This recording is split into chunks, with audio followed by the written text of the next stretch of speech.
கோவையில் பிளிப்கார்ட் நிறுவனத்தின் குடோனில் பணிபுரிந்த ஊழியர் நூதன முறையில் 10 லட்சம் ரூபாய் மதிப்பிலான லேப்டாப், ஐபோன் உள்ளிட்ட விலை உயர்ந்த பொருட்களை திருடி வந்திருக்கிறார்.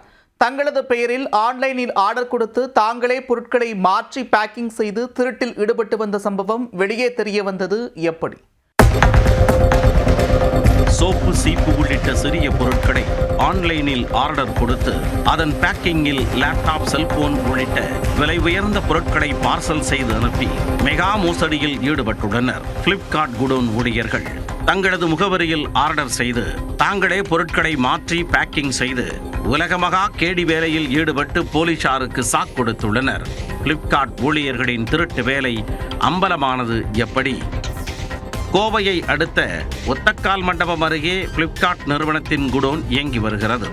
இந்த குடோனில் ஆயிரக்கணக்கான தொழிலாளர்கள் பணிபுரிந்து வருகின்றனர். வாடிக்கையாளர்கள் ஆன்லைன் மூலம் ஆர்டர் செய்யும் பொருட்களை இந்த குடோனில் இருந்து பார்சல் செய்து அனுப்பி வைக்கும் பணியானது நடைபெறும். கடந்த சில மாதங்களுக்கு முன் வாடிக்கையாளர் ஒருவருக்கு அனுப்பி வைக்கப்பட்ட 7 கிலோ எடையுள்ள வாஷிங் பவுடர் ரிட்டர்ன் அதே குடோனுக்கு வந்துள்ளது. அப்பார்சலில் வாஷிங் பவுடருக்கு பதிலாக தட்டையாக ஏதோ ஒன்று இருந்ததால் பார்சலை பிரித்து பார்க்க அதில் விலை உயர்ந்த லேப்டாப் இருந்துள்ளது. வாஷிங் பவுடருக்கு வந்த ஆர்டரில் யார் லேப்டாப்பை மாற்றி பேக்கிங் செய்து அனுப்பியது? இது எவ்வளவு பெரிய தவறு? நடந்தது எப்படி என குடோன் இன்சார்ஜ் கடுப்பாகி உள்ளார். அது தொடர்பாக விசாரிக்க பல திடுக்கிடும் மோசடி சம்பவங்கள் ஒவ்வொன்றாக வெளிவந்துள்ளன.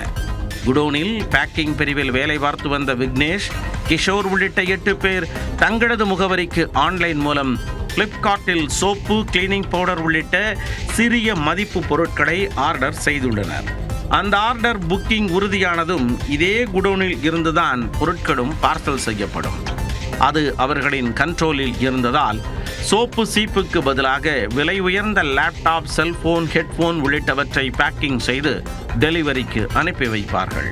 பின்னர் அந்த டெலிவரியை அவர்களே பிக்கப் செய்து அப்பொருட்களை அபகரித்து விடுவார்கள். 600 ரூபாய்க்கு ஆர்டர் கொடுத்து 60,000 ரூபாய் மதிப்பிலான பொருட்களை ஆட்டையை போட்டு வந்துள்ளனர். இதேபோல 8 பேரும் பலமுறை பேக்கிங் பிரிவில் தங்களது கைவரிசையை காட்டி 10 லட்சம் ரூபாய் மதிப்பிலான பொருட்களை குடோனில் இருந்து திருடியுள்ளனர். இதனால் பிளிப்கார்ட் நிறுவனத்திற்கு பல லட்சம் ரூபாய் நஷ்டம் ஏற்பட்டுள்ளது. இப்படி பகீர் மோசடி வெளியே தெரிய வந்ததை அடுத்து அச்சம்பவத்தில் ஈடுபட்டவர்கள் மீது பிளிப்கார்ட் குடோனின் கண்காணிப்பு அலுவலர் சக்திவேல் செட்டிப்பாளையம் காவல் நிலையத்தில் புகார் அளித்தார். அந்த புகாரின் பேரில் அஞ்சலி என்ற ஊழியரை தவிர மோசடியில் ஈடுபட்ட தொழிலாளர்கள் 7 பேரையும் கைது செய்தனர். அவர்களிடமிருந்து iPhone, laptop, watch, headphone, Bluetooth, shoe உள்ளிட்ட 10 லட்சம் ரூபாய் மதிப்புடைய 19 பொருட்களை போலீசார் பறிமுதல் செய்தனர். கைப்பற்றப்படாத பல பொருட்களும் மாயமாக இருப்பது தெரிய வந்துள்ளன. இதனையடுத்து பிடிபட்டவர்களை நீதிமன்றத்தில் ஆஜர்படுத்தி மத்திய சிறையில் அடைத்தனர்.